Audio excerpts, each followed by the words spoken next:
Oi, estou aqui para mais um dia, estou no capítulo 37 e o capítulo 37 vem falar, partilhando sua mensagem de vida. Quem crê no Filho de Deus tem o testemunho de Deus nele. Está em 1 João 5,10. Sua vida ecoa a palavra do Senhor. As notícias da sua fé em Deus correm soltas. Assim, nem preciso acrescentar nada. A vida de vocês é uma pregação. Está em 1 Tessalonicenses 1,8. Então, esse capítulo aqui, ele vem falar para nós compartilharmos o nosso testemunho, né?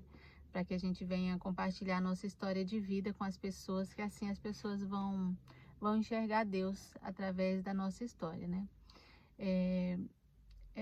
A palavra de Deus está cheia de histórias, né? De pessoas que venceram, né? De pessoas que passaram por situações difíceis, muitas vezes até iguais às nossas, e venceram, né? E Deus as ajudou e elas conseguiram sair de lá, e aquilo revela Deus para as pessoas, né? Aquilo ali fala do poder de Deus sobre a vida delas. E muitas vezes é distante demais, né? Essas pessoas, há não sei quantos mil anos atrás que isso aconteceu, mas quando a gente fala da nossa vida, né? As pessoas têm um testemunho real do que realmente Deus fez. Então é muito importante que a gente compartilhe o nosso testemunho, aquilo que Deus tem feito em nossa vida, para que as pessoas também creiam, né? Tem muitas pessoas que são muito céticas, né? Assim, só acreditam naquilo que é provado, né? Que teve uma investigação, alguma coisa. E quando ela vê uma pessoa real, né, que passou por uma situação e que talvez não tivesse nenhum outro jeito de ser resolvido, a não ser que fosse um milagre ou que Deus mesmo tivesse feito, assim, não tem como ela debater com aquilo, né? É aquela frase, contra fatos não há argumentos.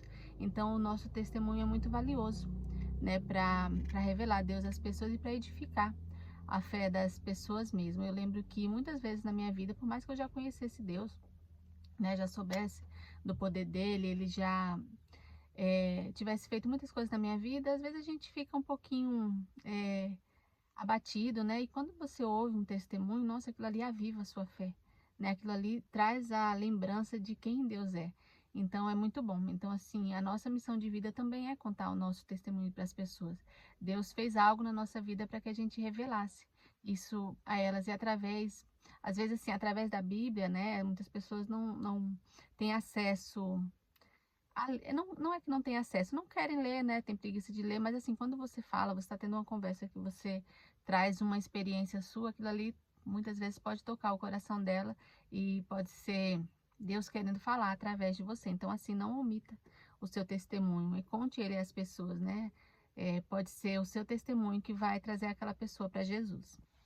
Então, aqui no livro vem falar sobre isso, sobre os testemunhos, aí ele vem trazer algumas formas de como a gente falar do testemunho, né, para as pessoas, vem falar assim que o nosso fracasso também muitas vezes o fracasso e a vitória, né, vem revelar às pessoas como que Deus age, né, que às vezes é necessário que aconteça alguma coisa ruim para depois acontecer uma coisa boa, assim, não que necessariamente seja necessário, né, mas que às vezes acontece e que isso também pode ser uma ponte para que você ajude outras pessoas que passaram pela mesma situação a conhecerem Jesus. Às vezes Deus faz a gente passar por uma situação para que lá na frente alguém que precise ouvir a nossa história seja levantado.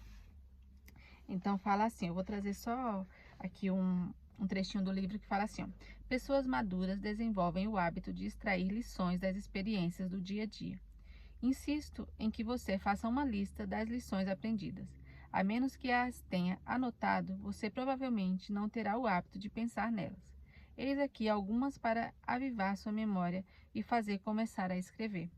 Aí aqui você vai listar, né, o que Deus fez na sua vida, o que você aprendeu com isso. Aí tá assim, ó, o que Deus me ensinou com o fracasso? O que Deus me ensinou com a falta de dinheiro? O que Deus me ensinou com a dor, a tristeza ou a depressão? O que Deus me ensinou durante a expectativa, no tempo que eu estava esperando, né? O que Deus me ensinou com a doença? O que Deus me ensinou com a decepção? O que aprendi com minha família, minha igreja, meus relacionamentos, o grupo a que pertenço e os que me criticam? Então, assim, são todas coisas que a gente que nós podemos anotar, né? Para depois que a gente tiver a resposta sobre isso, a gente poder passar isso para as pessoas que passaram pelas mesmas coisas que a gente passou. Então é muito interessante esse trechinho aqui, ó.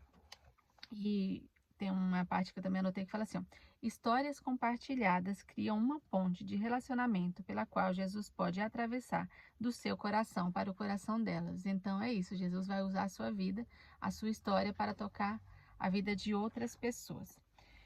E só para finalizar, eu vou deixar uma frase aqui do livro também que eu achei bem interessante, né? Resumindo, é isso, né? O capítulo vem falar que nós temos que usar nosso testemunho, nossa história de vida para tocar o coração de outras pessoas, para levar Jesus para elas. Então, eu vou deixar aqui um trecho do livro que fala assim: o que você está disposto a fazer para que as pessoas que você conhece possam ir para o céu? Convide-as para a igreja ou para participar de seu grupo. Conte sua história, presenteie-as com um livro. Leve-as para jantar, ore por elas diariamente, até que sejam salvas.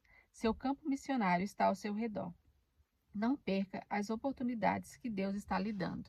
Então, às vezes nós queremos ser missionários, né? Ficamos pensando se eu fosse para outro país, se fosse para outra cidade, mas assim, o nosso campo missionário está ali, ao nosso alcance, né? A gente tem que observar as pessoas que estão à nossa volta e levar a palavra de Deus para ela. Eu vou deixar aqui as perguntinhas, né? A reflexão do final do capítulo, que diz assim: um tema para reflexão. Deus quer dizer algo ao mundo por meio de meu intermédio, né? Por meio do meu testemunho. Um versículo para memorizar. Estejam sempre prontos para responder a qualquer pessoa que pedir que expliquem a esperança que vocês têm. Façam isso com educação e respeito. Está em 1 Pedro 3,15. Uma pergunta para meditar. Olhando para a minha história pessoal, com quem Deus gostaria que eu a compartilhasse? Então, assim, faça aquelas perguntinhas, né, que eu já citei aqui. Veja uma pessoa que tem algo em comum com você e leve a sua história, né, traga o seu testemunho para ela. Às vezes você pode ser a cura que ela está precisando. Tá bom? Então, por hoje é só e até o próximo capítulo.